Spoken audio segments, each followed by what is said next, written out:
Martín en la ciudad de Córdoba, o Betina allá en el norte salteño, en Salta la Linda, que en todos los rincones del país estemos llevando una tranquilidad a un argentino.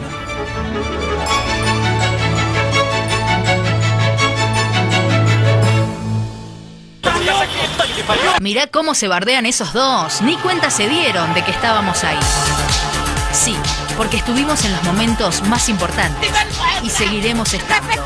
Porque alrededor pasan cosas, muchas cosas.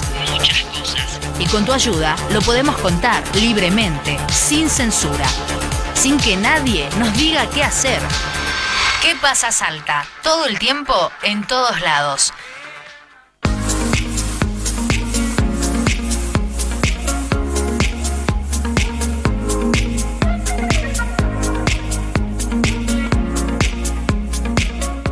Lleva tu pyme al próximo nivel con InfoManager, software de gestión.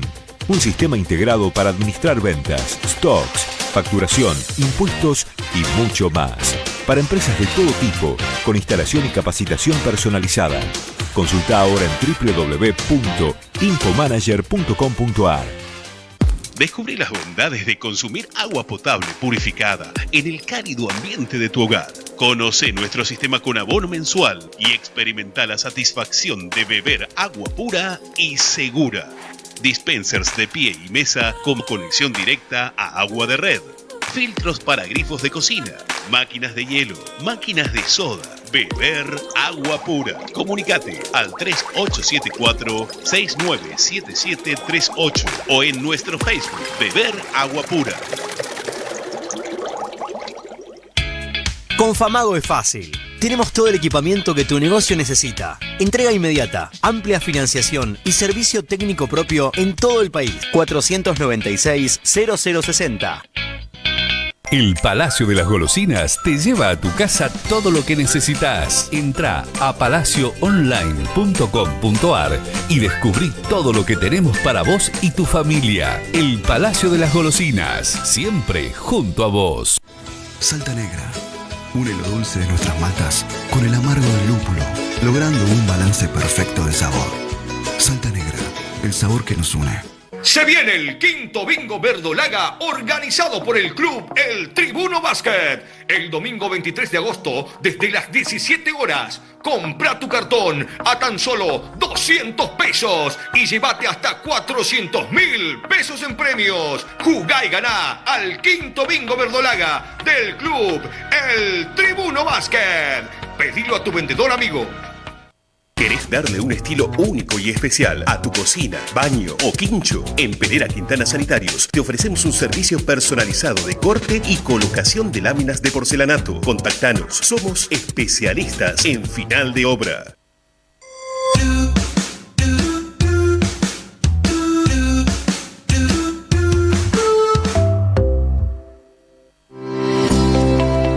Frente al aislamiento social, preventivo y obligatorio, el Consejo Deliberante de la ciudad de Salta continúa brindando sus servicios a la comunidad a través de nuestras líneas de comunicación. Un consejo más cerca tuyo.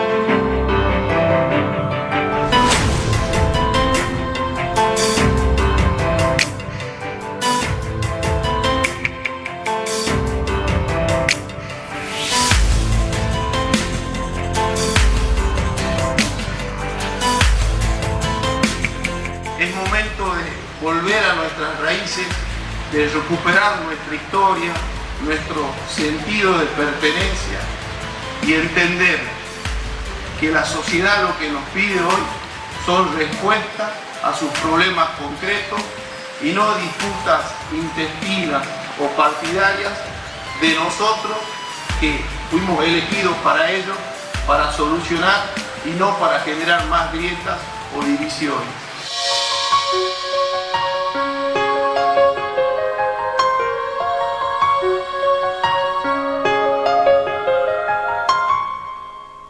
Queridos salteños, esta nueva normalidad que vivimos en Salta requiere de la libertad responsable. Por eso apelamos a la responsabilidad individual y colectiva de cada salteño. Usar barbijos, lavarse las manos con jabón y alcohol, el distanciamiento social no son optativos, son obligatorios. Por eso les pido que nos sigan acompañando para que podamos seguir combatiendo este virus que lamentablemente va a seguir llegando, como ha llegado a todo el mundo. Pero si nos cuidamos, entre todos vamos a estar mejor. Muchísimas gracias. Estamos acondicionando el hospital de campaña. ¿Querés que una de estas camas tenga tu nombre o de algunos de tus seres queridos? Seguramente que no. Entonces, que el virus no te atrape. Quédate en casa. Que el coronavirus pase de largo. Respetá la cuarentena. Tartagal, nuestra ciudad, hoy se queda en casa.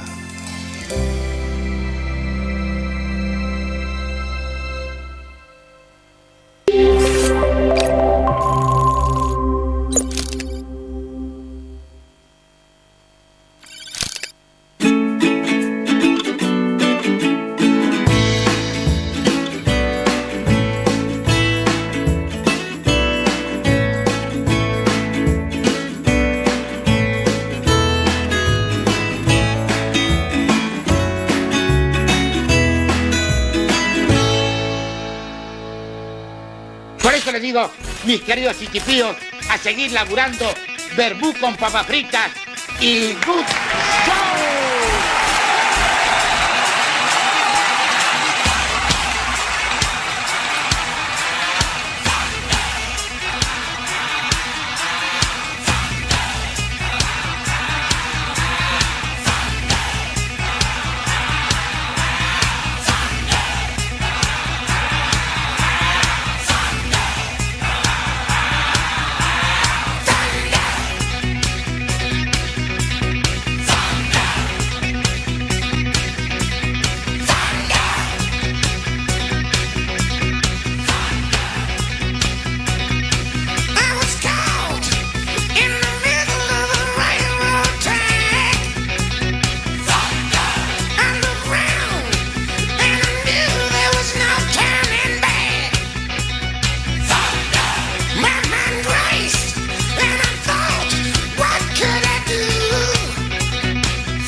¿Cómo le va?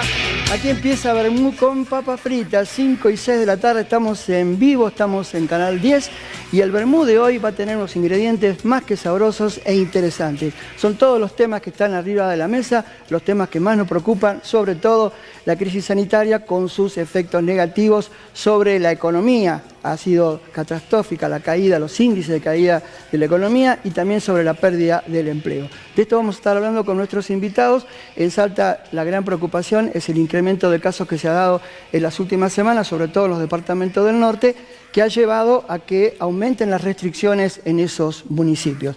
Otro tema inquietante, ¿está funcionando la justicia en Salta? ¿Ha sido útil el incremento de los miembros de la Corte? ¿Están garantizados los derechos del justiciable? También esto lo vamos a estar conversando aquí. Y otro tema que también preocupa y mucho, el incremento de las denuncias por abusos policiales. El gobierno niega que esto tenga que ver con los alcances de los superpoderes otorgados a partir del nacimiento del DNU 255. Vamos a ver qué pasa con eso, porque realmente ha tenido un incremento muy importante la cantidad de denuncias por supuestos abusos policiales. Pero ahora vamos a presentar a quien es la creadora y conductora habitual de este programa. No la tenemos aquí, está en forma remota y es la señora Vanessa López. Vanessa, ¿qué tal? Buenas tardes, ¿cómo estás?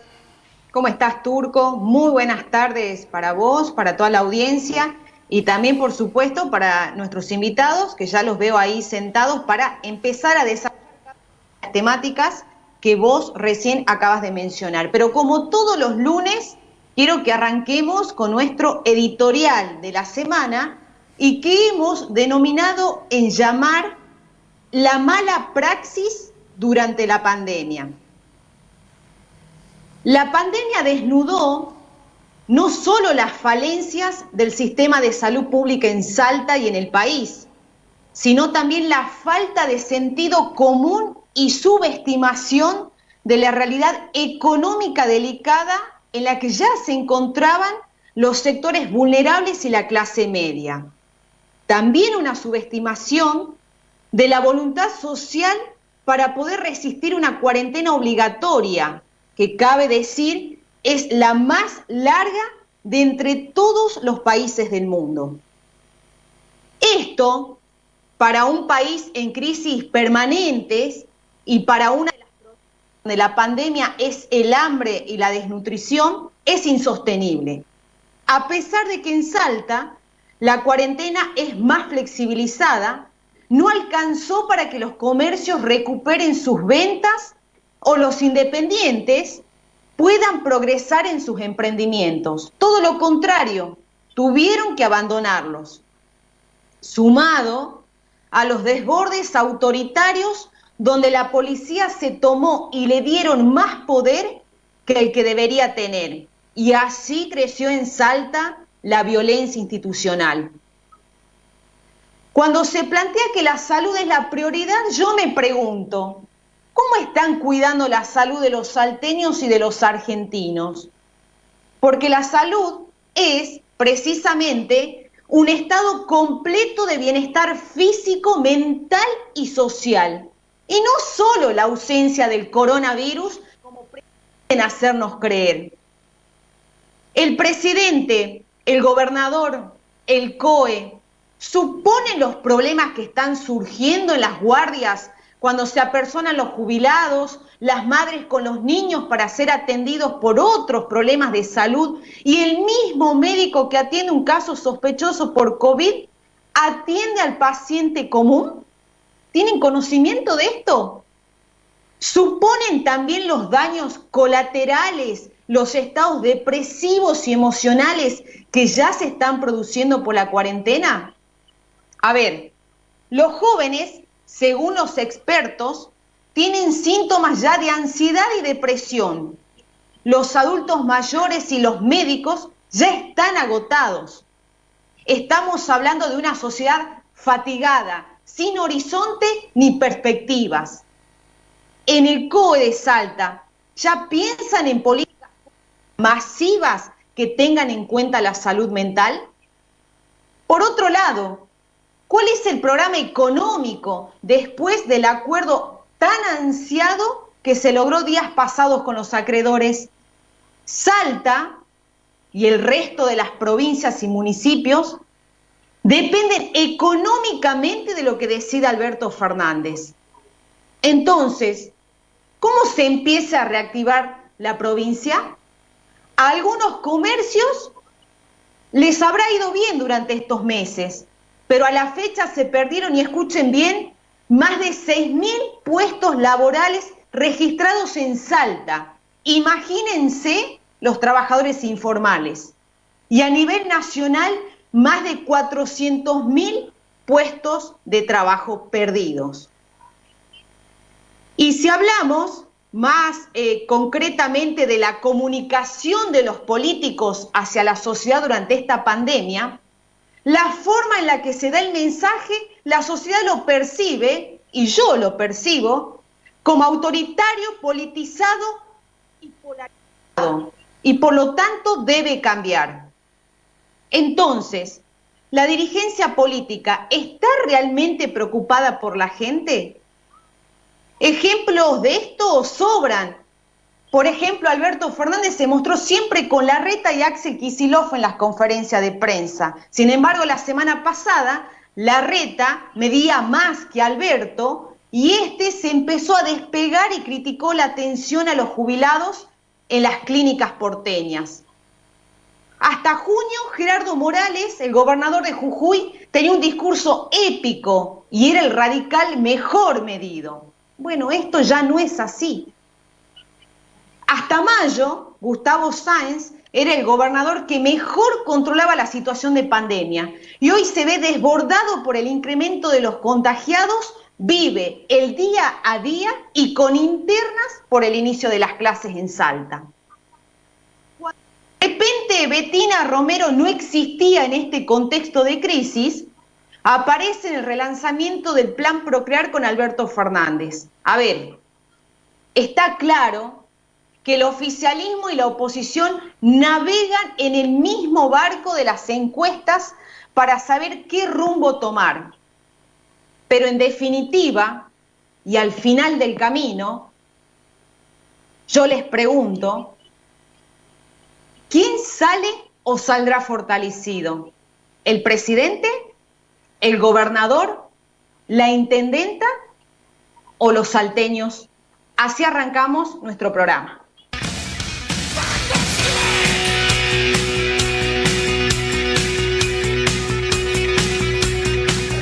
Muy bien, después de escuchar el editorial de Vanessa López, vamos a presentar al doctor Julio Ricardo Vilches. ¿Qué tal, doctor? Médico sanitarista, actuando en la parte privada ahora, ¿no? Sí. Bueno, muchas facetas mencionó recién Vanessa respecto de la crisis sanitaria, pero vamos específicamente al tema salud. En este momento, ¿en qué punto estamos de la pandemia? En la Argentina y en Salta. Bien. Voy a tratar de rápidamente ponernos en contexto acá en Salta y a la luz de lo que decía la periodista con respecto al aumento sostenido de los casos en Salta. Solo voy a dividir, por un lado, lo que es el tema de responsabilidad social y otro, el de salud. El de responsabilidad social nos dice que cualquier pandemia en los últimos cientos de años en la Tierra solamente se pudo contener con el distanciamiento social, barbijo, por ponerle un nombre, higiene de manos, higiene de los utensilios que nos rodean o elementos de trabajo. En cientos de años no cambió, es lo mismo. Entonces, estamos cansados de 4 meses de hacer una cuarentena más estricta, menos estricta, cuarentena al fin. Entonces, la decisión que hay que tomar es: dejemos de lado la cuarentena entonces. Pero ¿qué es lo que va a suceder? Muy sencillo. Si la gente no hace estos recaudos, aumentan los enfermos, lo estamos viendo, y aumentan las muertes. Si socialmente nosotros nos bancamos esas muertes, listo. Larguémonos a la calle, larguémonos a fortalecer la economía, la educación y todo lo demás, pero hagámonos cargo que va a haber más muertos. No nos olvidemos que la Argentina, en el contexto mundial, es el que tiene la menor tasa de letalidad, es decir, la menor cantidad de muertes en relación a la población. Tema salud rápidamente. Acá hemos quedado entrampados en el COE, ¿sí? El COE, el ente rector, ¿sí? Que no tendría que ser más que jurídico, normativo y administrativo. ¿Están gobernando los infectólogos en la Argentina y en Salta? No. En Salta no, tristemente, ¿saben por qué? Porque no tenemos infectólogos, son muy pocos y no están en la parte pública desarrollando en plenitud. Pero sin que sea peyorativo, ¿está recayendo en esto el manejo de la crisis sanitaria? ¿Definitivamente? Yo considero que no. Yo considero de que el diseño que está faltando tanto en Nación como en la provincia, y vuelvo a insistir acá en la provincia, es que no existe gestión de la cuarentena, de la pandemia, no existe gestión. Existe este ente normativo, pero no existe un ente que gestione. ¿Qué es este ente que gestione en Salta y en el interior, en el norte que está incendiado? Tienen que ser los directores de hospitales, ¿sí? Tienen que ser las fuerzas vivas a través de la municipalidad, los legisladores, policía, pero descentralizado. Resulta que ellos tienen que tomar decisiones preguntándole al COE acá en Salta. El COE no está en Tartagal, está acá. Existen mini COE. Sus propios COE, los municipios. Sí, claro, pero que no tienen elementos de gestión, por ejemplo. Vanessa recién decía que el gobernador Sáenz venía tranquilo, con la provincia tranquila, hasta que de repente tuvo que empezar a actuar en el día a día. ¿Esto es por la dinámica que en algún momento se iba a dar así? Sí, sí o sí se iba a dar. Es decir, nosotros en Salta va a llegar noviembre, diciembre, enero y vamos a seguir teniendo casos de coronavirus virus, de COVID-19 en cantidad. Y esto sigue creciendo y va a seguir creciendo. Doctor, después vamos a volver y le voy a preguntar acerca de qué se está haciendo para evitar tener coronavirus y la cuestión de la vacuna a nivel internacional y acá en la Argentina. Y también respecto a algunos experimentos que se están dando, como esto del uso de nebulización con ibuprofeno. ¿Le parece? ¿Sí? Bueno, vamos a pasar al doctor Humberto Vázquez. ¿Qué tal? ¿Cómo le va? Gracias, ¿Todo bien? ¿Ha sido útil el incremento de los jueces de la Corte en Salta? Bueno, la historia argentina es muy clara en ese aspecto, en cuanto a que nunca el aumento de jueces en la Corte ha significado una mejor justicia. Todo lo contrario. Podemos empezar a revisar desde la época de Perón en adelante y todos los gobiernos han hecho uso del cambio de los números de jueces de la Corte. Y en Salta en particular tenemos una justicia absolutamente decadente. Creo que cuando se aumentan los jueces en Salta es para consagrar la impunidad del gobierno anterior. Esto es lo que se viene haciendo históricamente. Si tomamos el 83 a la fecha, siempre se modifican cada vez que asume un nuevo gobierno. ¿Y qué es lo que busca? Consagrar la impunidad del anterior. Porque da la casualidad, o el voto popular ha permitido, de una manera total y absolutamente clara, de que siempre vota la continuidad. Entonces el que llega de las manos del que se va, y el que llega tiene algún tipo de pacto o arreglo político tendiente a consagrar esa impunidad sobre el tema fundamental que es el manejo de los fondos públicos. O sea que el tema de la agilidad a partir de dividir la Corte en cámaras no es el objetivo. Pero aparte eso es una estupidez, y le digo una estupidez, porque los jueces de la Corte tienen una competencia acotada en el tema a tratar, que tiene que ver casi normalmente sobre la constitucionalidad de las cosas. Y por ahí tiene algún tipo de competencia exclusiva, por ejemplo, en materia de apelaciones, con respecto a causas de carácter contencioso administrativo, en materia de apelaciones, como te decía. Pero la competencia de la Corte siempre es acotada a cuestiones de carácter constitucional, de todas las materias, sea civil, laboral. Entonces, para mí, dividir una Corte en salas, creo que los constitucionalistas han tratado esto como una gran estupidez y un mensaje equivocado a la sociedad, tendiente a engañarla, diciendo de que con eso se hace algo. O sea que lo mismo va a pasar si se amplían los miembros de la Corte a nivel nacional. Si uno lee a Vidar Campo, o lo lee a los constitucionalistas más nuevos, dicen exactamente lo mismo. No se entiende la división en salas de una Corte de Justicia que va a entender casos de constitucionalidad, es decir, cuando esté en juego la validez, la eficacia o el conculcamiento de una norma de carácter constitucional. Esa es su función. Nos hacíamos una pregunta al principio. ¿Está garantizado el derecho al acceso a la justicia de los judiciables en Salta? Bueno, el derecho a la justicia en Salta siempre ha sido de alguna manera limitado, restringido. Y si uno hace un análisis también, aquí cortito nomás, fíjate en el gobierno de Urtubey, cuántos fiscales se designaron y cuántos defensores oficiales se designaron. Se designaron 10 fiscales y 3 defensores oficiales. Ahí te da una pauta de que la gente no tiene acceso a la justicia, porque el que no puede pagar un abogado tiene que esperar un turno en 3 defensores oficiales que le van a dar en marzo del año que viene. ¿Qué acceso a la justicia podés tener si te citan a 6 meses de lo que vos fuiste a buscar algún tipo de solución? ¿No está garantizada la defensa entonces? No está garantizada la defensa en Salta. Nosotros cuando estuvimos en la Cámara de Diputados le dijimos en algún momento a Cornejo, estuvo la Pat, Mirta, y estuvo la anterior, ahora está Pilín García Castiela, la doctora Díez. Nosotros le dijimos y que justamente se equiparen, porque no puede ser que pongamos, ahora están los famosos fiscales de los pueblos, ¿sí? Los auxiliares, los itinerantes, hay distintas características de fiscales, pero no hay defensores oficiales. O sea, no se equipara la posibilidad de que la gente tenga acceso al derecho de defensa. Con esto te canto en números una realidad que evidentemente en Salta se dice: tenemos un código procesal garantista, pero tenemos solamente acusadores, no hay defensores. Eso me da pie para preguntarle al diputado Franco Hernández, porque en un debate que hubo en la Cámara de Diputados, usted se abstuvo de votar la reforma del Código Procesal Penal. Y tanto el Colegio de Abogados como el propio defensor oficial, doctor Pedro García Castiela, anticiparon la posibilidad de hacer un planteo de anticonstitucionalidad sobre el tema, ¿no? ¿Qué tal? Buenas tardes a todos, gracias por la invitación. Bueno, nosotros cuando iniciamos las sesiones legislativas, la primera ley que tratamos fue justamente la modificación del CIF.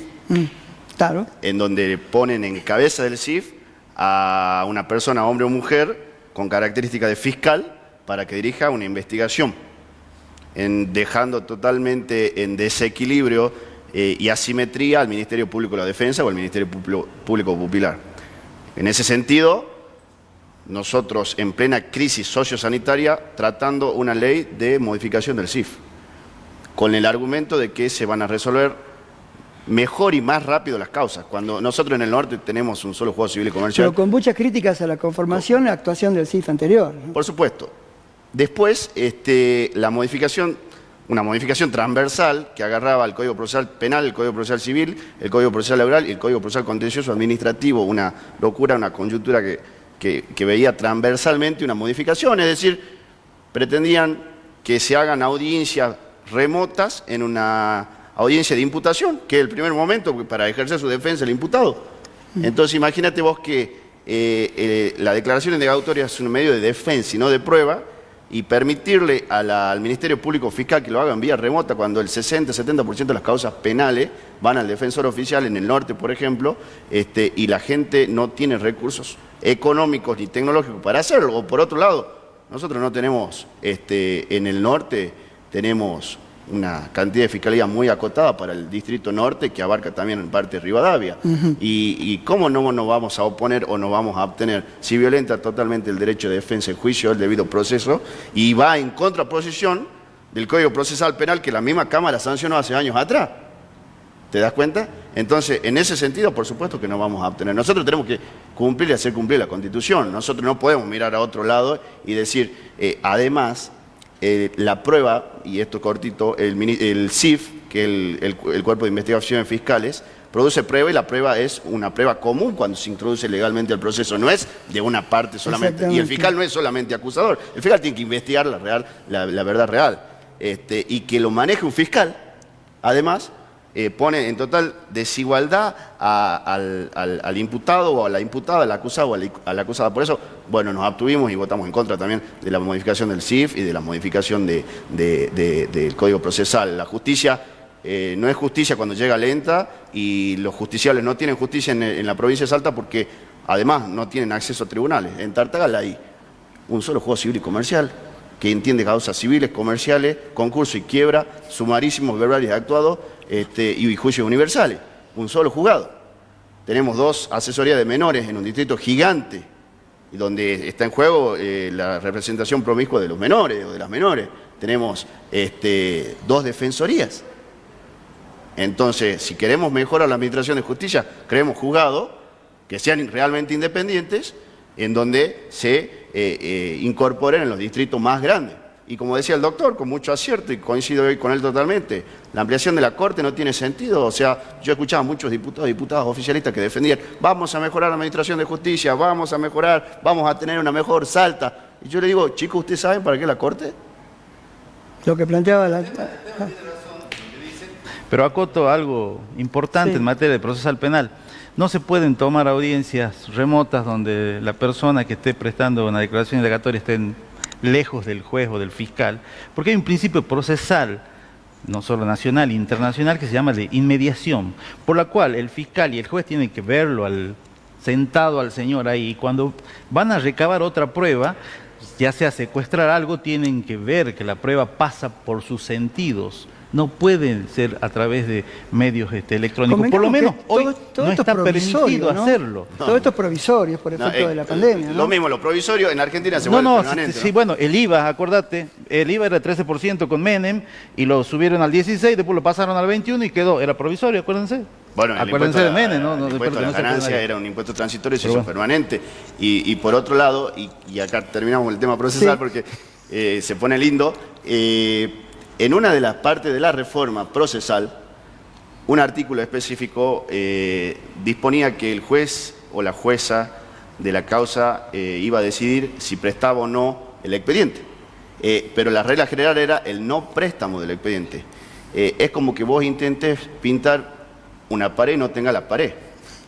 El objeto principal de un proceso, ya sea civil, comercial, penal, es el expediente. Y en el proceso civil, rige por antonomasia el principio dispositivo. Las partes tienen que impulsar al proceso. ¿Y cómo va a impulsar el proceso si no tenés el expediente? Una cosa de loco. Lo dejamos aquí, pero seguimos con la justicia. El doctor Martín Plaza, el representante de la Asociación de Pensamiento Penal y también de Hijos, una institución que merece todo nuestro respeto, ¿no?, por lo que significa esta herencia recibida de la dictadura, ¿no? Ustedes han hecho planteos muy duros en contra de lo que fue primero el DNU 255, transformado luego en ley por el otorgamiento de superpoderes a la policía por efecto de la pandemia, ¿no? ¿En qué estado está eso? Bueno, así como mencionás, el 21 de abril, no solamente nosotros, sino que en conjunto con las distintas organizaciones que conforman la Mesa de Derechos Humanos en la provincia y conjunto con el Centro de Estudios Legales y Sociales, el CELS, presentamos un amparo colectivo a los fines de que cesen los actos ya de arbitrariedad manifiesta, detenciones ilegales, apremios ilegales, y así también que solicitando que se declare la inconstitucionalidad del ex decreto 255. Esta acción, al día de hoy, seguimos esperando que responda el Estado, porque pasó una serie de obstáculos procesales que de alguna forma lo convirtieron en la acción popular de inconstitucionalidad y de esta forma le dieron los 30 días hábiles para responder a la demandada. Y no solo eso, sino que la Corte le otorgó 30 días hábiles más a pedido del Estado de prórroga para responder esta demanda. Hay que marcar que este tipo de acciones, cuando son amparos colectivos que protegen derechos básicos, en este caso lo que nosotros venimos esgrimiendo, que está en juego derechos básicos de la democracia y la ciudadanía salteña, como ser el derecho al debido proceso, son acciones que se tienen que responder de forma rápida, urgente. Esas son la naturaleza jurídica de estas instituciones, que no resulta justamente contrario que se hayan incorporado con la reforma del 94, con la trágica última dictadura militar, que justamente surgen con la necesidad y la fuerza que socialmente se incorporan en la Constitución, tanto el amparo como el habeas corpus, ¿no? Son acciones que se tienen que resolver de forma expedita. No solamente eso, sino que a posterior de esta presentación hemos hecho una presentación tanto a autoridades provinciales y nacionales sobre un informe sobre casos de violencia institucional cometidas por miembros de la Fuerza de Seguridad durante estos últimos meses en la provincia, con 17 casos testigos. Casos que son 9 casos del interior, el resto de capital, que hay casos incluso de tortura, ¿no? Estamos hablando de casos de tortura a las luces de las convenciones internacionales de derechos humanos. ¿Está vinculado con el DNU, con el 255, sí, estas denuncias? ¿Tienen algún tipo? Porque el gobierno lo niega. No, son claramente, cosas aparte, que no tienen nada que ver. no, me pareció lamentable, particularmente los dichos del señor Posadas, quien recientemente salió a decir que no hay ningún detenido por el 255. Claramente lo que hizo esta herramienta es profundizar un problema estructural que lamentablemente venimos arrastrando desde la recuperación de la democracia, que es el problema de la violencia institucional por parte de miembros de las fuerzas de seguridad. Si no me equivoco, por eso fue modificado la ley de las contravenciones también, que le daba facultades al jefe de policía en algún Exactamente, momento, ¿no? Era una discusión que ya teníamos resuelta, si se quiere, institucionalmente como sociedad, a partir de la reforma del 2014 que se implementa en 2015, donde se otorga de forma explícita a la policía un rol auxiliar. Bien, lo que hace el decreto 255 al darle facultad jurisdiccional a la institución policial es justamente decir que son juez y parte, ¿no? Con toda la gravedad que eso implica con una institución que ya viene cuestionada. Esto quiero ser claro, que el 255 no creó un problema, pero sí lo vino a agravar y de forma espeluznante, ¿no? Ya no solamente lo decimos nosotros, sino así como dije anteriormente, el Centro de Estudios Legal y Social, el Comité Nacional para Prevención contra la Tortura, es decir, organismos de renombre. La Secretaría de Derechos Humanos de la Nación presentó un habeas corpus preventivo colectivo, también a partir del informe que nosotros presentamos en videoconferencia con Horacio Pietragala y funcionario de la Secretaría de Derechos Humanos. Ya lo vienen diciendo distintos actores de reconocimiento y renombre nacional, local e internacional, y siguen claramente sosteniendo una política de seguridad que creemos que no solo vulnera a ciudadanos en concreto, sino que vulnera a la democracia, ¿no? Creemos que es un retroceso este ex decreto 255, actualmente convertido en la ley 8191. Entendemos que es un retroceso grueso a nuestra democracia, ¿no? Después vamos a seguir hablando, sobre todo ya más específicamente de esta retahíla que ha habido de casos de abusos policiales, ¿no? Que inclusive nos hemos encontrado con oficiales que no solamente habían cometido un delito, sino que previamente ya estaban imputados por otros, ¿no? Sí. Realmente es preocupante. Le cuento a la audiencia que en algún momento nos vamos a estar comunicando con el diputado nacional Hugo Yasky, quien también es el secretario general de la CTA de los Trabajadores, porque estoy seguro que Vanessa, desde aquel lugar remoto, algo tendrá que preguntarle a nuestros invitados, ¿no, Vanessa? ¿Puede ser? Así es, Turco, y sobre todo me interesa saber la opinión del diputado Hernández, que está ahí, y él es representante del departamento San Martín. Dato no menor, fue uno de los diputados más votados en las últimas elecciones, él es del Frente de Todos, y hoy el departamento San Martín, bueno, Tartagal son noticia. Diputado, ¿usted está en condiciones de afirmar que el incremento de casos en esa zona se debe al ingreso clandestino e ilegal de bolivianos a Salta a través de rutas clandestinas? El incremento se debe, ¿qué tal? Buenas tardes, Vanessa. Se debe a muchos factores, entre uno de esos es el que mencionas tú. Nosotros tenemos 44 kilómetros de frontera recta entre Salvador Mas y Yacuiba, imposible de controlar. Cuando se hicieron disposiciones de índole nacional, donde el gobernador celebró la presencia de las Fuerzas Armadas, ten en cuenta vos que las Fuerzas Armadas no pueden tener intervención con los civiles por la Ley de Defensa Interior. Sí, las fuerzas de seguridad, que son la Gendarmería, que es lo que nosotros pedíamos. En ese sentido, uno de los elementos que coayudó a que se incremente exponencialmente, y te lo hablo como ciudadano, no soy médico, soy abogado, es la cantidad de transeúntes ida y vuelta que hay con la frontera Bolivia-Argentina. Nosotros, Tartagal está en el centro del departamento de San Martín, y todas las personas pasan por Tartagal, el hospital zonal está en Tartagal, todas las personas, inclusive de embarcación, cobran el IFE en Tartagal, o las tarjetas alimentarias las retiran de Tartagal. Las instituciones principales están en la ciudad de Tartagal, con lo cual nosotros desde el primer momento pedimos que se cierren las fronteras, que se controle y que el COE se dedique a hacer gestión y que se dedique a una actividad de prevención para estos momentos y no que se dedique a buscar una imagen positiva buscando encuestas en épocas de pandemia. Diputado, ¿ustedes están articulando ya con el intendente de Tartagal, con Mimés y el resto de los jefes comunales para que esto, bueno, no se desborde y no sea todo el departamento San Martín afectado? Hace exactamente un mes y medio, Vanessa, venimos pidiendo que se hagan hisopados aleatorios en los barrios de Salvador Massa, Aguaray, Moscón y Tartagal para tener datos concretos de la situación en que están esas ciudades y no esperar el día a día y a la buena del Señor y la Virgen del Librado, con todo respeto que soy católico, de qué va a pasar mañana. Si nosotros sabemos que hay una pandemia que está por llegar, como decía el doctor con total claridad, necesitamos datos concretos para evitar que siga la cadena de contagio, determinar quiénes son asintomáticos, aislarlos, y los que son sintomáticos, curarlos. Nosotros nunca tuvimos datos concretos. Nosotros hoy tenemos casi 200 casos en Tartagal y se habla de 5 muertes, 4 confirmadas por el COE. Y además tenemos 6 COE en San Martín y un COE provincial. Y el COE provincial gobierna desde acá, del Granburg, no en Tartagal. Bien, ahí lo interrumpo, diputado, y le quiero preguntar al doctor Vilches. ¿Cómo le va, doctor? Buenas tardes. Bien, un gusto. ¿Usted coincide, doctor, en esto de que ya es hora de que el COE se empiece a ocupar de políticas públicas tendientes a la salud mental de la sociedad? Sí, pero si vos me permitís, quisiera complementar lo que el diputado decía. Sí. Yo llevo acá trabajando en salud pública, en la seguridad social, más de 30 años. Siempre que Bolivia tiene un problema de salud, ¿dónde recurre? A sus hospitales, sus centros de salud. No, a la Argentina. Claro. Esto es así. Lo que dice el diputado no lo van a poder parar porque nuestros hermanos bolivianos al menor problema recurren a Salta, a la Argentina, pero nosotros estamos primero. Eso es así. Segundo, con respecto a los reactivos, el diputado pide de que se testee. ¿Qué vamos a testear si no tenemos reactivos? No en Salta, en el país. Uno de los problemas que tiene la Argentina y Salta es que no hay la cantidad suficiente de reactivos. Es duro, no lo quieren decir, pero es así. Ahora, es casi un privilegio, ¿no, doctor? Es casi un privilegio hoy ser testeado, porque el que no tiene 6.000 pesos en mano, hoy tiene que estar a la buena de Dios, quedarse en su casa, esperar que pasen 15 días, ver solo a través, quizás con un médico a través de WhatsApp que le vaya y le vaya preguntando cómo se encuentra. Si no, es como que hay muchos pacientes que ya están a la deriva de Dios. Sí, esto es totalmente así.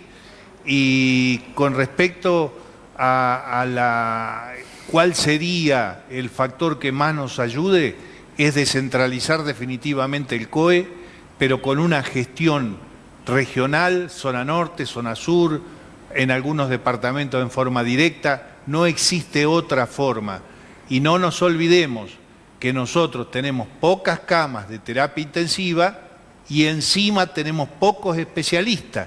Quiere decir que la situación de Jujuy no sería nada raro que se pueda dar acá. Fíjense, Jujuy tiene los respiradores, pero no tienen los médicos terapistas. Entonces, o tenemos solidaridad de la nación hacia las provincias del NOA y nos acercan los especialistas, o estamos en el horno, como se dice comúnmente. Vanessa, le quiero preguntar al diputado si hay contagios por conglomerado o ya hay circulación, como se dice, comunitaria en Tartagal. Este sábado y este domingo que pasó, hemos pasado momentos muy angustiantes donde todo el mundo empezó a sentir síntomas, donde se ven muchísimos videos de la gente que va caminando por la ciudad, que llega al hospital y no encuentra a alguien que lo atienda en forma inmediata. Entonces, la verdad que yo en términos técnicos, medicinales, no estoy en condiciones de opinar.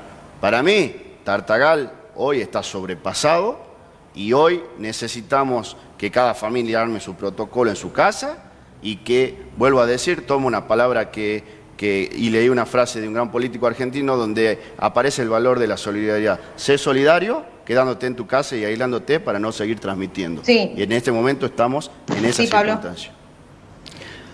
Bien, mientras esperamos entonces la comunicación con el diputado Yasky, yo le quiero preguntar al exdiputado Vázquez acerca de esta polémica que hay respecto de este DNU que impide a la gente poder reunirse en sus casas, tener reuniones familiares, pero sí le permite reuniones sociales en bares y restaurantes.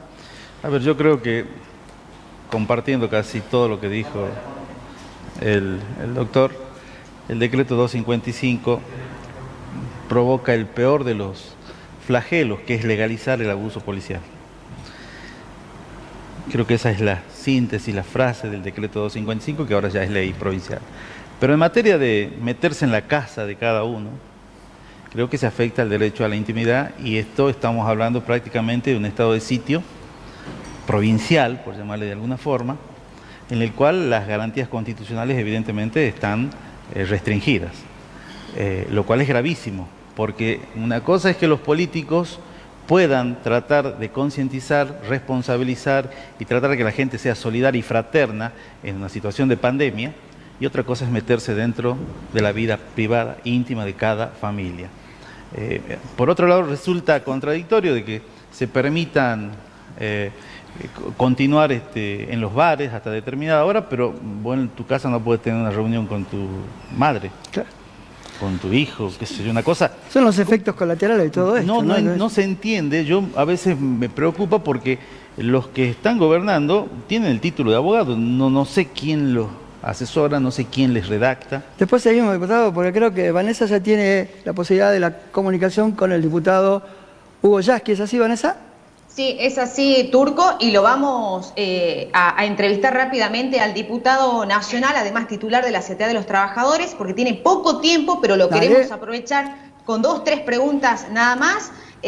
Lo presentamos y me está escuchando ya él. Diputado, ¿cómo le va? Muy buenas tardes. Vanessa López nos saluda. Encantado. Buenas tardes. Bueno, diputado, la primera pregunta y vamos al grano, así no perdemos tiempo. Pandemia y falta de trabajo, no solo pérdida de puestos laborales, diputado, falta de trabajo. ¿Cómo se imagina a la Argentina post-pandemia?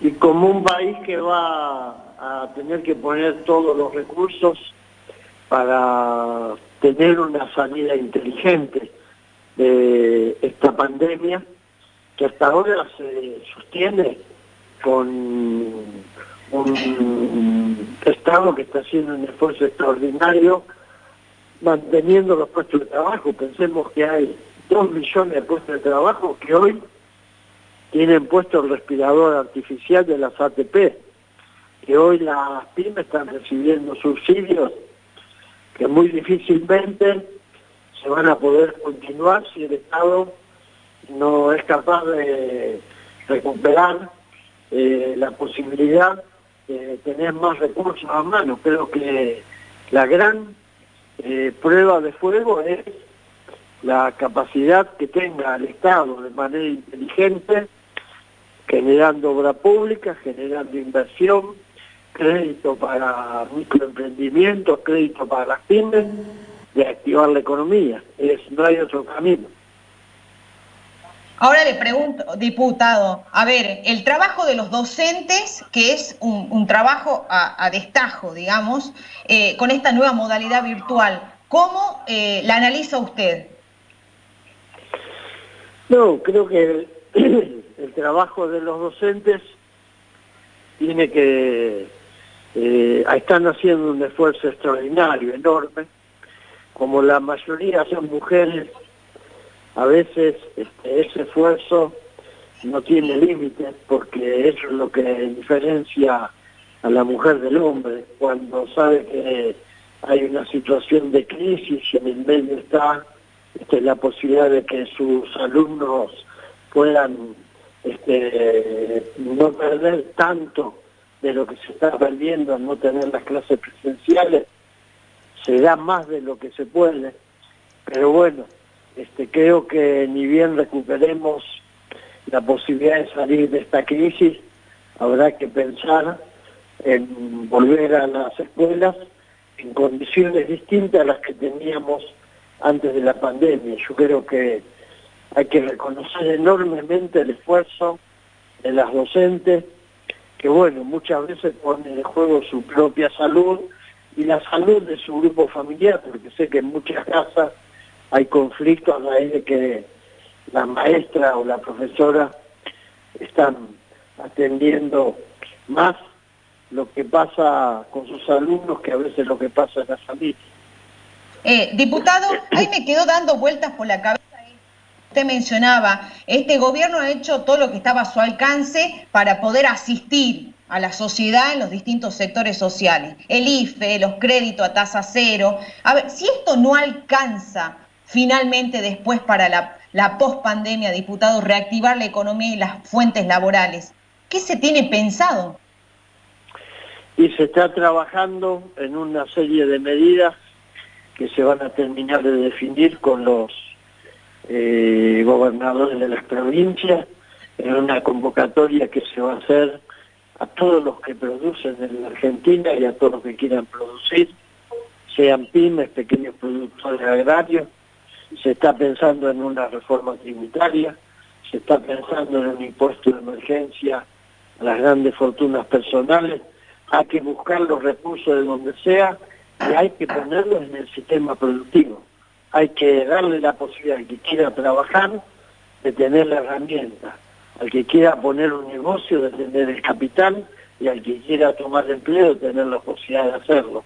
Por supuesto, complementado con una obra pública que tiene que recorrer todo el país. Tenemos que ir con la obra pública a un plan federal para que todas las provincias tengan la posibilidad también de esa inyección de recursos para reactivar la demanda de empleo y para reactivar toda esa pequeña empresa que se genera alrededor de la obra pública. Bien. Turco, te tiro la pelota a vos. Tengo dos cosas hacia el pie, como se dice habitualmente, ya que hiciste la pelota, ¿no? Bueno, sí. Para el diputado Yasky, por un lado hubo muchas críticas respecto de la actitud de los gremios más duros en la provincia de Buenos Aires, me refiero a los gremios docentes, que tienen una actitud muy distinta con Kicillof que la que tenían con María Eugenia Vidal, aún en el mismo contexto, la falta de paritaria, la falta de aumentos concretos para la docencia. No, eso no es verdad. Primero, el contexto actual es incomparable con el de que tuvo Vidal, la pandemia y los cientos de miles de muertos que hay en el mundo. El que no ve eso es que tiene dos papas incrustadas en los ojos. Y segundo, tenemos paritaria en la provincia de Buenos Aires, como no tuvimos con Vidal. Vidal recién se reconoció la paritaria, ustedes lo recordarán, después de 2 años y medio de conflicto en el que se intentó demonizar la figura de Baradel, y en cuanto hubo paritaria, no hubo más conflicto. Exactamente lo que pasaba con Kicillof. Diputado, la última es acerca de la decisión del Gobierno Nacional de no promocionar este año y, bueno, terminar el año como se hace habitualmente, irnos de vacaciones, pero volver con la incertidumbre de qué va a pasar con los cursos, ya sea en la primaria y en la secundaria.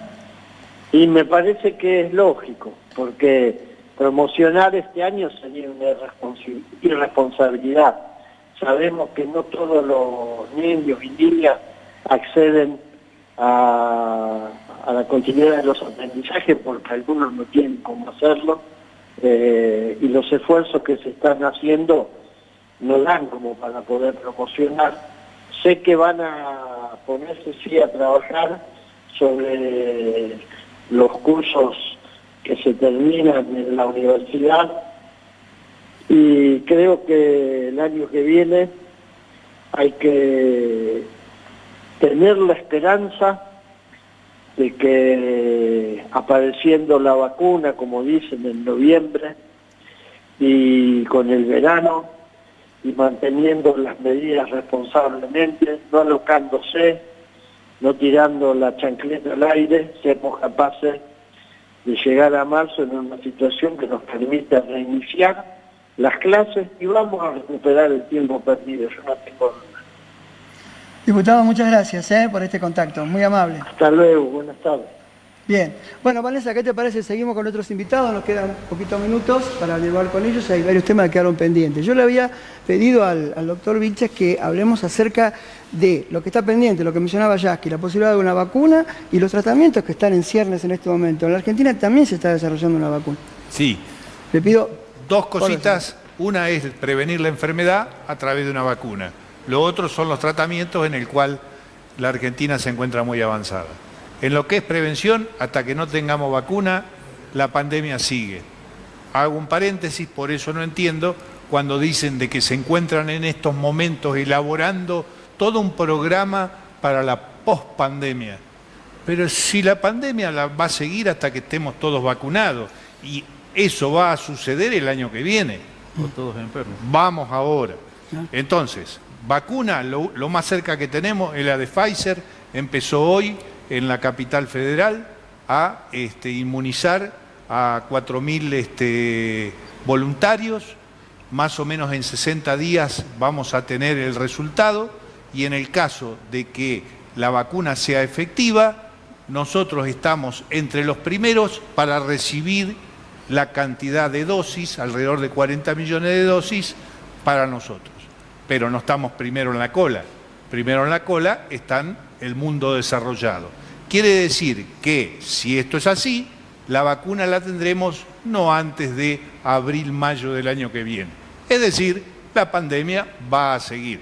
En vez de un plan post-pandemia, hagamos un plan de la pandemia. ¿Cómo hacemos con la economía? ¿Cómo hacemos con los chicos de la escuela o no? Y con respecto a el tratamiento, o sea, ¿qué medicamento existe? La Argentina es líder en estos momentos porque tiene dos cosas. Uno, el plasma de los convalecientes, que ya está y se sabe de que es efectiva. Y segundo, en fase 3 tenemos ya el suero equino, que tiene una concentración de anticuerpos mucho más grande que el suero de convalecientes, y si esto lo tenemos en marcha con la autorización de la ANMAT, pongo más o menos la fecha de octubre, fines de noviembre. Entonces, ojalá, todo aquel enfermo lo vamos a poder tratar con el suero de equino. Al doctor Vázquez le pregunta, ¿la reforma judicial era necesaria en este momento? Y por otro lado, ¿qué busca concretamente? ¿La impunidad de Cristina?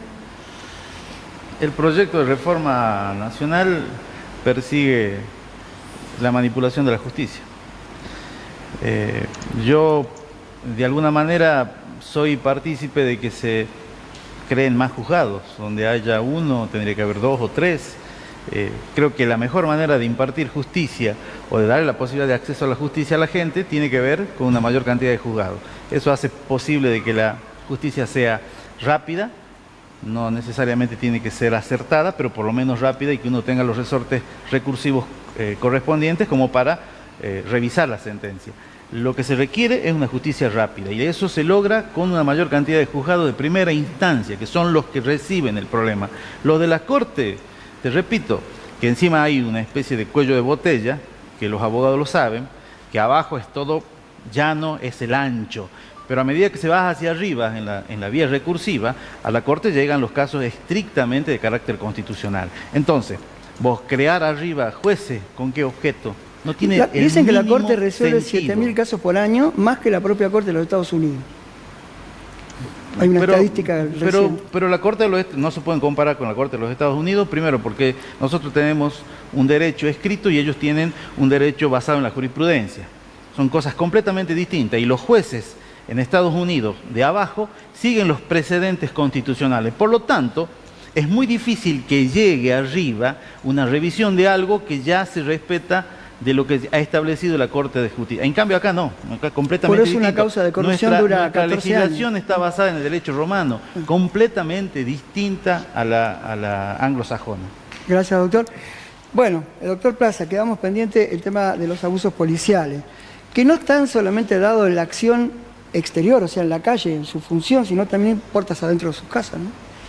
Sí, te referís particularmente en los servicios penitenciarios. Me refiero a las actitudes personales, la cantidad de denuncias que hay por cuestiones de violencia familiar incluso. Sí, totalmente. Creo que estos últimos meses se ha desnudado, si se quiere, muchas prácticas irregulares e ilegales de manifiesta forma por parte de efectivos de la Fuerza de Seguridad, lo cual demuestra que es un problema estructural, ¿no? No son hechos aislados como se quiere repetir del Poder Ejecutivo. Por eso insisto en esta idea que si viene una problemática que arrastramos hace muchos años y requiere una serie de aristas y problemáticas a resolver, sí es urgente que hoy cese la habilitación política y cese la habilitación judicial. ¿Qué quiero decir con esto? Que de los poderes ejecutivos dejen de alentar este tipo de violencias, como recientemente el ministro de Seguridad dijo que no son ni el 1% de los casos, que no son ni el 30% los efectivos denunciados, y por otro lado, que también estos casos, cuando suceden, encuentren una respuesta en la justicia.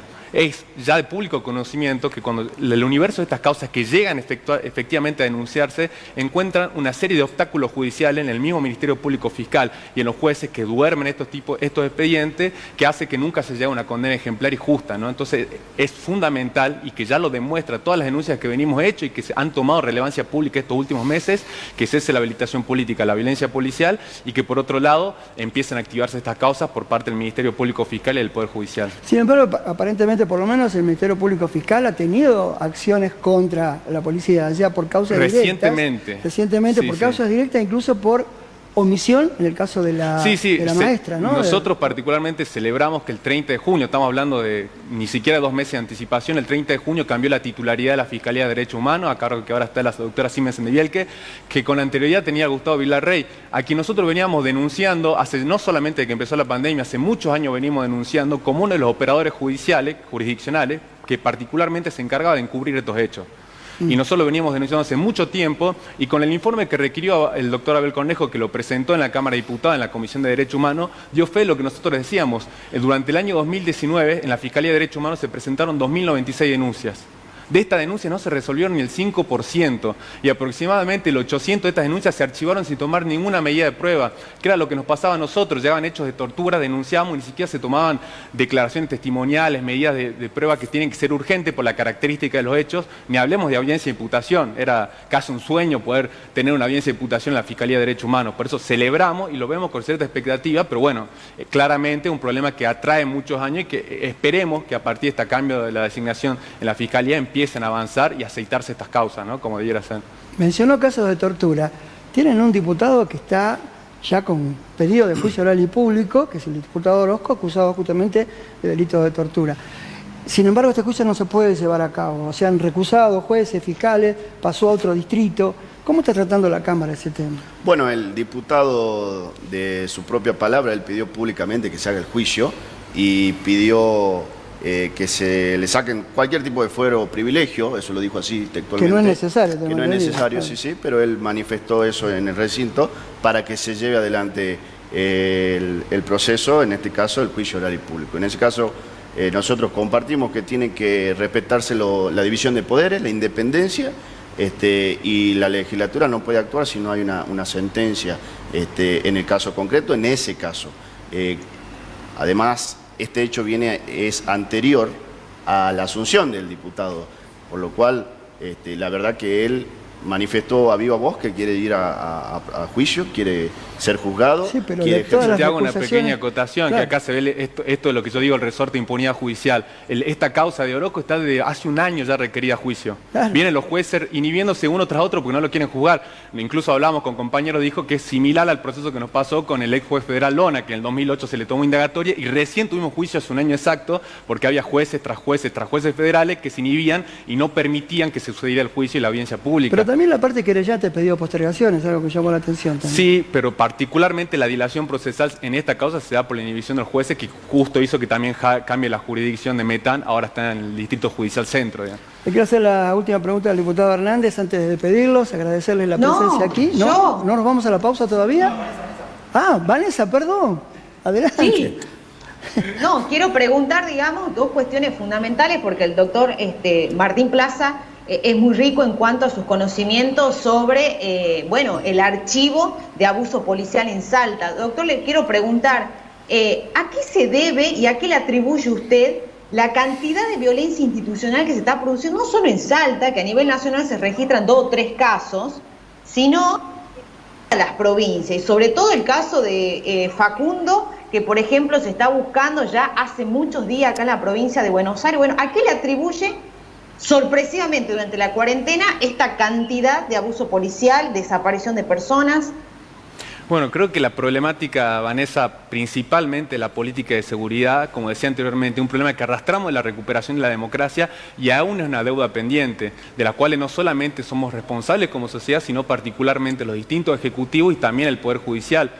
Particularmente en este momento está comprobado que en estos estados de excepción, con ya problemas que veníamos denunciando estructuralmente la policía, iba a suceder esto. Nosotros cuando presentamos el amparo, estamos hablando casi a principios, a mediados de abril, digo, cuando recién estaba iniciando esta situación del contexto del aislamiento, ya veníamos justamente denunciando que todo este tipo de habilitación legal, jurídica y política no iba a ser otra cosa que acrecentar estos hechos. Yo creo que es un problema y que espero, tengo mis firmes esperanzas que después que atraviese esta pandemia podamos sentarnos y discutir verdaderamente con todos los actores que involucran en la democracia cómo resolvemos esta problemática de seguridad.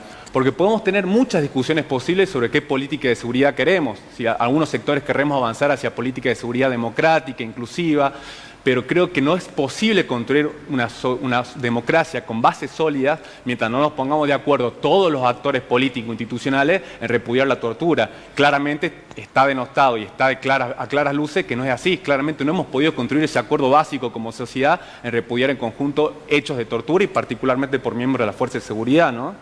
Bien, yo le quiero preguntar a Humberto Vázquez una cuestión importante.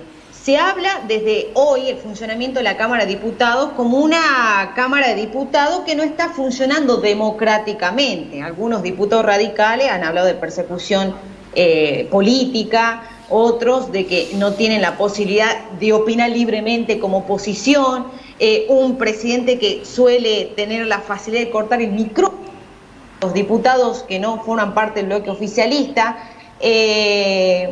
¿Cómo ves vos, Humberto, al haber sido diputado provincial hasta hace muy poco tiempo, el nuevo funcionamiento de la Cámara de Diputados? Cortito nada más. Bueno, yo viví una parte de la política con una amplitud total en cuanto a las manifestaciones. Lo que me han dicho a mí es que hoy la Cámara tiene restringido el tema de las manifestaciones o que están al último, entonces después que se tratan las cosas prácticamente nadie dice nada. Y si a eso se le agrega algún tipo de error, entiendo yo, no es porque conozca in situ la situación, es que por ahí el presidente le ha quitado la palabra a algún diputado y eso ha generado algún tipo de problema. Por ahí entiendo por ahí la inexperiencia del actual presidente es la que ha llevado a hacer este tipo de cosas, pero en la época que estuve yo, nosotros tuvimos una amplia posibilidad de manifestarnos en todo sentido. Perfecto. Muy bien, pero no me quiero quedar con la última pregunta para el diputado. El diputado Villa presentó un pedido de intervención al municipio de Aguaray, sí, por el tema de los caños. Sí. Alguien dijo que es una interna del FP. La cuestión es una cuestión netamente política, donde el diputado Villa expresa que se dan los requisitos de la Constitución para la intervención, presenta un proyecto de ley como manda la Constitución, tiene estado parlamentario, pero el oficialismo, que es el que maneja la Comisión de Legislación, no quiere tratarlo ni darle dictamen. Y la semana pasada ingresó otro pedido de intervención presentado por 3 senadores, entre ellos el senador de San Martín, el doctor Manuel Pailer, con los mismos argumentos. Nosotros velamos porque se trate el proyecto, porque se dé debate, y si el oficialismo quiere votar en contra, que lo haga en el recinto, pero que le dé debate, que le dé dictamen en mayoría, porque sabemos cuál es la posición que han tomado. Hicimos el pedido de informe oficial y formal a la Fiscalía Federal para que nos informe el estado procesal de las personas y en este caso del político específicamente. El diputado Villa lo ha ingresado 3 o 4 veces en el acta de labor parlamentario para su tratamiento y lamentablemente la Comisión de Legislación, que tiene mayoría del oficialismo, no lo quiso tratar.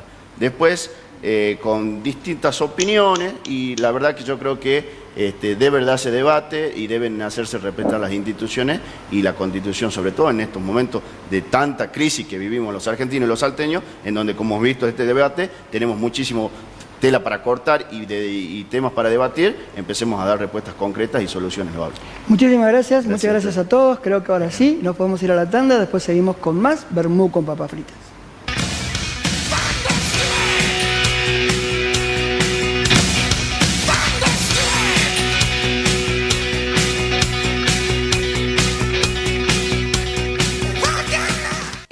La construcción, motor de la economía. Las obras públicas y privadas se reactivaron en toda la provincia.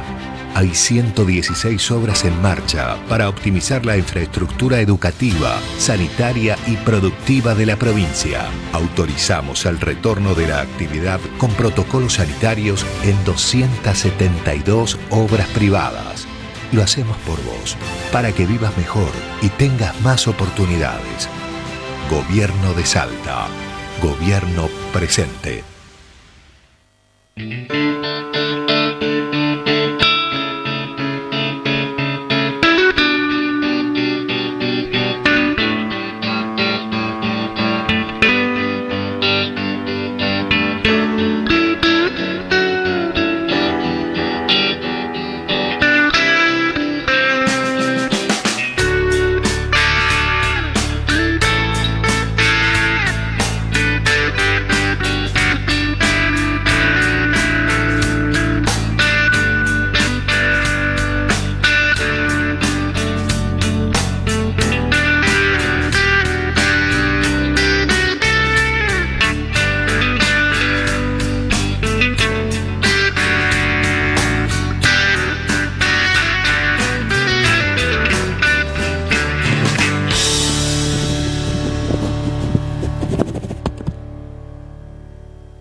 El gas y la energía eléctrica son servicios esenciales. Por eso, en el Consejo Deliberante podés acceder a los formularios y el asesoramiento para gestionar el subsidio de la tarifa social federal. Para más información, acércate a Avenida del Líbano 990 o llama al 423-3680. Un Consejo Deliberante con los temas de la gente. Queridos salteños, esta nueva normalidad que vivimos en Salta requiere de la libertad responsable. Por eso apelamos a la responsabilidad individual y colectiva de cada salteño. Usar barbijos, lavarse las manos con jabón y alcohol, el distanciamiento social no son optativos, son obligatorios. Por eso les pido que nos sigan acompañando para que podamos seguir combatiendo este virus que lamentablemente va a seguir llegando, como ha llegado a todo el mundo. Pero si nos cuidamos, entre todos vamos a estar mejor. Muchísimas gracias. Es algo lindo poder ayudar a la gente. Es una satisfacción. Cuando empezamos con el comedor, la intendenta Bettino vino su equipo y nos ayuda bastante, ¿no? A través de ellos estamos recibiendo la mercadería. Ayudamos a la gente con el Plan Unidos. Y ayudo con el Plan Unidos. Para mí el Plan Unido es servirle a la gente con un plato de comida.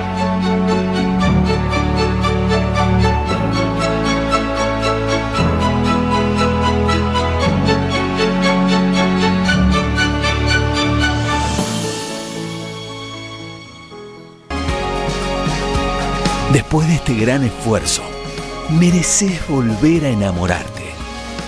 Descubrí tu provincia. Viajá por Salta, tan linda que enamora.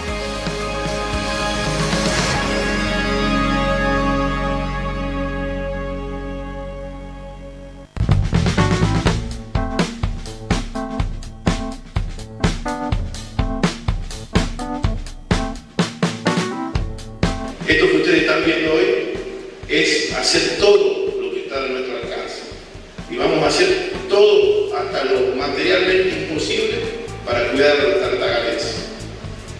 Sigo insistiendo en el mensaje de agradecimiento a la fuerza, porque sin ellos desde el municipio no podríamos haber dado este comité y este centro de información.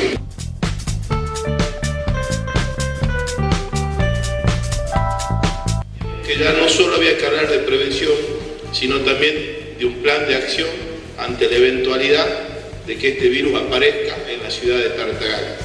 Y así fue que ya se habló en esa reunión de la constitución de este CIO, Centro de Información Operativa, cuyo primordial objetivo es el de tener al instante, al día a día, por hora si se quiere, toda la información en cuanto a camas disponibles, a cantidad de médicos, a cantidad de enfermeros, a la zona de la ciudad en donde puedan presentarse ante la eventualidad del contagio mayores casos. Yo siento que es un momento histórico en donde la sociedad debe terminar de sanar viejas heridas con las políticas, con la fuerza y entender que somos una sola cosa. La historia puso la salud pública, hoy está en juego la salud, no se discute una banca, no se discute doctrina o ideología. ¿Qué mejor para unir un pueblo que cuidar la salud de todos los habitantes de la nación, de todos los habitantes de Salta y de Tartagal?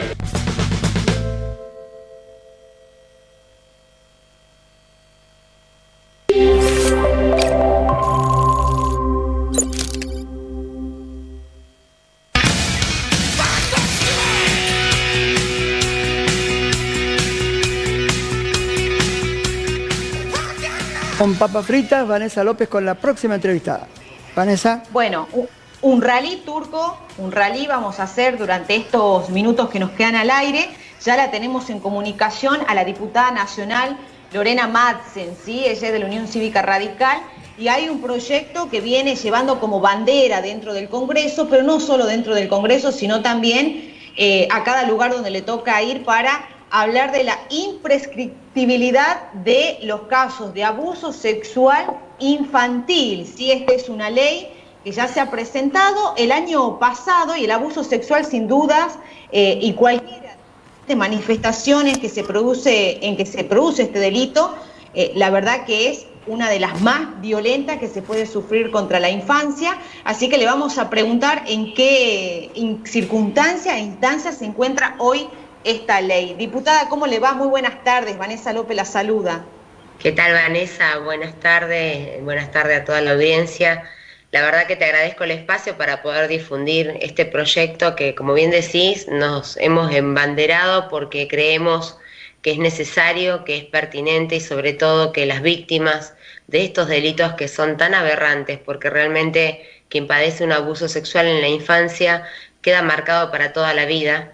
Nosotros decimos que tienen que ser imprescriptibles porque realmente se equiparan con los delitos de lesa humanidad, porque la tortura que implica para un niño ser violado o abusado, normalmente los casos se dan en el seno intrafamiliar, hablamos de casi un 80% de los casos tienen que ver con el entorno familiar. Hubo un importantísimo avance el año pasado cuando se declaró estos delitos de orden público. Antes el padre tenía que ratificar la denuncia que se hacía, y imagínense que si hablamos del 80% de los casos que se dan intrafamiliarmente, era muy difícil la complicidad muchas veces de los adultos ante los abusadores, era tremenda. Y bueno, al declararse delito de orden público, se sale de la instancia privada, o sea que no necesitan la ratificación de los padres. Y eso indica que cualquiera de nosotros que nos enteremos o sospechemos que un niño, niña o adolescente está siendo abusado, tenemos la obligación de denunciar. Y esto es muy importante haber salido, pero falta todavía, falta la imprescriptibilidad, porque además es un delito que quien lo padece sufre se llama amnesia, obviamente quiere olvidar la situación, la deja a un costado, intenta buscar los motivos en sí mismo, se culpa a sí mismo, y eso hace que cuando toma conciencia de lo que padeció, muchas veces el delito prescribió.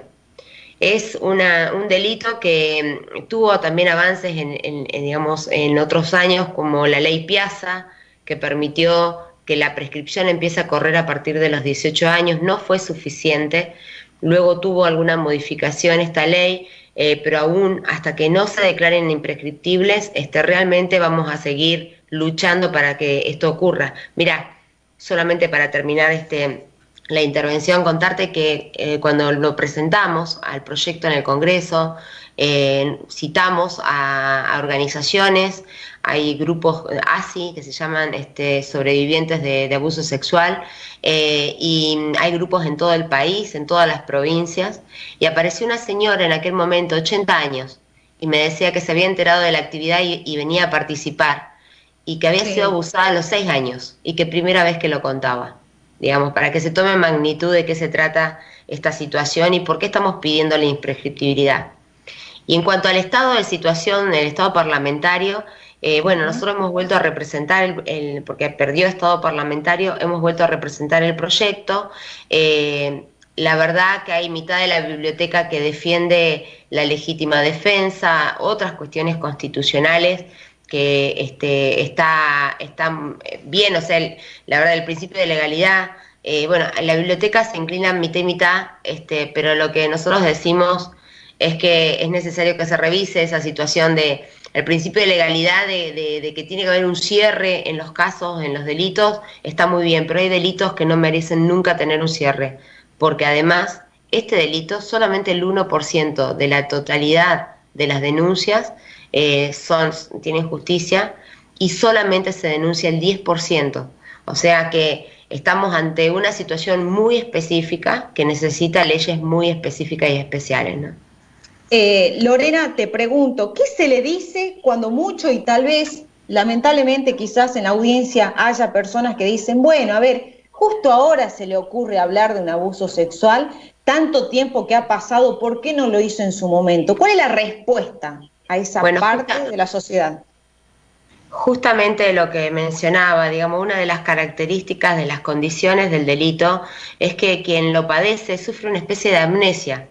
Está comprobado científicamente, esto que estoy diciendo no es alguna cosa para argumentar en favor del proyecto, sino que esa amnesia muchas veces hace que ni siquiera te recuerdes la situación que atravesaste, y que realmente la persona, cuando hay algo que le ocurre, que le hace recordar. Mirá, también en aquella presentación estuvo una persona, un sobreviviente del delito, que le pasó lo mismo, digamos, sufrió la violación a los 7 años, y después, digamos, una situación con sus hijos los hizo volver a recordar lo que le había pasado, y fue 40 años después.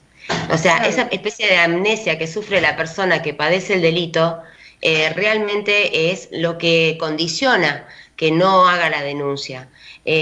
Muchas veces también pasa que por ahí lo ha comentado, lo ha denunciado, pero normalmente dice, no, está mintiendo, porque fue un tío, porque fue alguien cercano. Entonces, bueno, esa situación de que se le genera culpa al niño, niña o adolescente hace que también intente borrarlo porque es algo que le afecta por ahí a su familia. Hay condiciones psicológicas que se generan en la persona que ha padecido este delito que hacen que ocurra esta demora, ¿no? Bien, amnesia, vergüenza o culpa son las situaciones que puede estar atravesando la víctima. Ahora te pregunto, Lorena, también has trabajado mucho con las víctimas de abuso sexual eclesiásticos, que es un contexto también muy fuerte porque hay un poder de la iglesia también muy presente para que se evite este tipo de denuncias. Es así, es así. Tuvimos, justamente un caso que tenía que ver con este contexto de trabajo, con este proyecto que estamos hablando, que nos hizo también notar que, un gran número de los casos venía de esas situaciones, digamos, del que fue monaguillo, del que iba a la iglesia, esa suerte de autoridad que tiene en nuestras comunidades la Iglesia, también ha permitido por ahí eso. Yo presenté también un proyecto que quienes estén involucrados en delitos de estas características no perciban los sueldos que tienen del Estado. Me parece que teníamos que hacer justicia también en relación a esto. Bueno, son proyectos que por ahí son polémicos, que no tienen por ahí la celeridad que quisiéramos, y que sobre todo tocan intereses muy complejos, como en este caso los del orden eclesiástico. Nosotros vamos a insistir también en otro concepto que tiene que ver que la Iglesia y el Estado tienen que estar completamente separados, y no importa, no tiene que tener ninguna religión coronita para recibir recursos del Estado, ¿no? Bien, menos en estas situaciones. Por supuesto. Lorena, te hago la última pregunta. ¿Cómo está la situación de control en Río Negro con respecto al coronavirus? Me contaba fuera del aire la llegada de aviones privados, digamos, a lo que son las provincias del sur sin control. ¿Cómo está esa cuestión? Bueno, justamente en el día de mañana voy a estar presentando un pedido de informes en el Congreso, preguntando a las autoridades, al jefe de gabinete de ministros y a las autoridades del ANMAT y a los que autorizan estos vuelos, qué razón tienen de la llegada de estos vuelos a la ciudad de San Carlos de Bariloche principalmente. Es llamativo, Bariloche es una de las ciudades donde tenemos más cantidad de casos de coronavirus. Realmente la gestión de la provincia con la pandemia no ha sido eficiente, evidentemente, y es notable además. Han faltado medidas a tiempo para evitar la circulación del virus, y aún hoy mismo el estudio que se tiene que hacer para poder empezar a habilitar las actividades, hemos ido para adelante y hacia atrás sin un plan organizado que se note, y realmente, bueno, también hemos presentado propuestas en la provincia desde nuestro lugar de oposición, pero una oposición constructiva, de poder hacer un abordaje mucho más integral a lo que es la pandemia, porque realmente está fuera de control en Río Negro. Lamentablemente también podemos decir que nos tienen alarmados otras cifras que son también importantes, que es la cantidad de personal médico del sistema sanitario. Río Negro ha superado el índice nacional, que es del orden del 14-15% de los infectados provienen del sistema sanitario. En Río Negro superamos el 20%, eso es alarmante porque habla o de falta de elementos de protección para quienes están en la trinchera o de elementos de mala calidad. Por lo tanto, obviamente la situación de Río Negro es una situación totalmente dramática y que preocupa. Bien, Lorena, te agradezco muchísimo este contacto y quiero cerrar la entrevista con una frase que leí en una entrevista que te hicieron, donde hablaste de la imprescriptibilidad y dijiste que porque el dolor no tiene plazo y la única forma de obtener paz interna para las víctimas es que los abusadores sean condenados. Así que espero que este proyecto, con esta imprescriptibilidad de los casos de abuso, Lorena, salga lo antes posible. Muchas gracias. No, muchísimas gracias a vos, Vanessa, y gracias por ocuparte de la infancia y poder difundir este tipo de iniciativa. Muchísimas gracias. Un abrazo grande. Un abrazo. Bueno, ahí escuchábamos, Turco, este proyecto que sigue todavía siendo discutido dentro del Congreso, esperando voluntades del resto de los legisladores para ver si finalmente se logra incorporar esta cuestión, ¿no? De que no caduquen, de que no se venzan los testimonios de víctimas de abuso sexual cuando ha pasado el tiempo, ¿no? Sí, de hecho acá en Salta tenemos varios casos, sobre todo, como vos mencionabas recién, de curas pedófilos, ¿no? El caso Lamas, el caso Aguilera, inclusive posiciones muy rígidas de algunos magistrados que en algún momento, cuando llegaron incluso los pedidos de elevación a juicio oral y público, plantearon que los denunciantes, o sea, las víctimas, después de tantos años, no habían sido precisos en hora, lugar, tiempo, y por eso devolvían ese pedido de juicio político. O sea que también en la justicia hay un factor refractario a que estas causas avancen como deberían, a pesar del paso del tiempo, ¿no?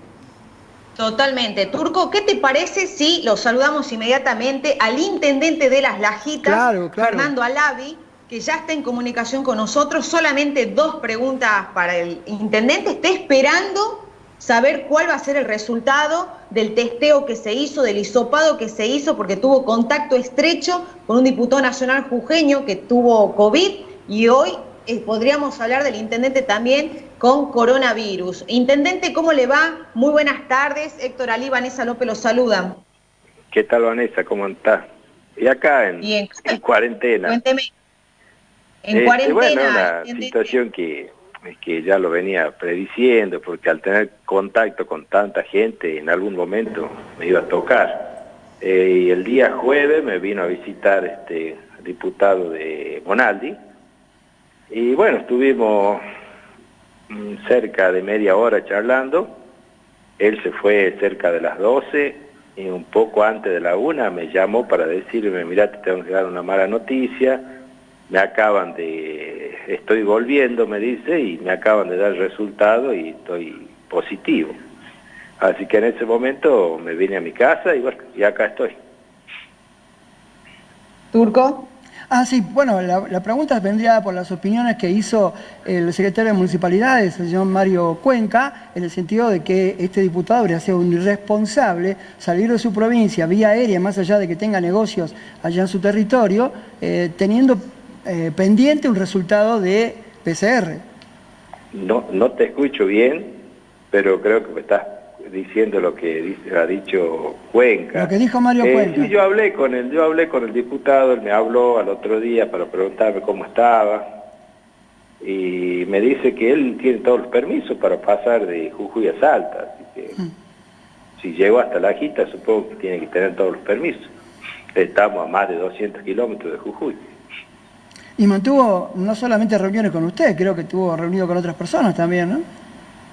No, en Las Lajitas estuvo reunido conmigo nomás, que estuvo media hora, y ahí se fue a su finca que está en Piquete Cavado, y ahí creo que estuvo en su oficina con un par de empleados, 2 o 3 empleados, 4 empleados creo que son, y que están haciendo la cuarentena. Pero finalmente se quedó ahí en Las Jitas, entonces no regresó a su provincia. No. Él, después que me vio a mí, se fue a su finca, a Piquete Cavado, que está a 10 kilómetros de La Jita. Bien. Y volviendo ya, le dicen que tenía positivo el test. Y él volvió a Jujuy ya. O sea, él actualmente está en Jujuy haciendo la cuarentena. Situaciones dinámicas que se van dando con la cuarentena, Vanessa. Sí, le quiero preguntar la última al intendente Alavi. Intendente, hay muchas empresas, microemprendimientos que se quieren llevar adelante en La Lajita, que tienen que ver con la construcción tal vez. Hoy, ¿cómo está La Lajita? ¿Cerrado para que ingrese todo tipo de persona? Bueno, nosotros no nos fijamos en el control que tenga el permiso. Si tiene el permiso de circular, nosotros no lo podemos detener. Sí, le tomamos la temperatura, preguntamos de dónde viene, cuánto tiempo se queda, todas esas cositas. Por supuesto que si viene una persona de la zona que está afectada y no tiene permiso, no va a entrar. Y si entra, se le dice cuánto tiempo va a estar, qué entra a hacer, y bueno, si tiene el permiso, no lo podemos detener nosotros. Bien. Intendente, ¿cuándo le dan el resultado del hisopado? Mira, recién me acaban de hacer el hisopado, yo calculo que dentro de 2 días. Dentro de 2 días. Bueno, sí, porque intendente, acá va a Salta y después hasta que vuelves, 48 horas. 48 horas. Muchas gracias, intendente, por el contacto. Bien, gracias a ustedes. Buenas tardes. Hasta luego. Bueno, un intendente esperando su resultado de hisopado, Turco. Sí, claro, y aparte lo insólito de esa reunión y de que este diputado se haya venido a la provincia con un PCR pendiente, cuando al poquito tiempo tiene la confirmación. La verdad que estoy bastante cerca de lo que decía Cuenca, ¿no? Nos estamos yendo... Exactamente. Bueno, yo me despido de vos, Turco, me despido de la audiencia. Ya saben que nuestro programa lo pueden ver a lo largo del día y de la semana por las redes sociales. Vermú con papas fritas es nuestra fanpage y el final hacelo vos nomás. Nos vamos entonces hasta el próximo lunes. Los esperamos a partir de las 5 de la tarde en Canal 10 en vivo. Chau.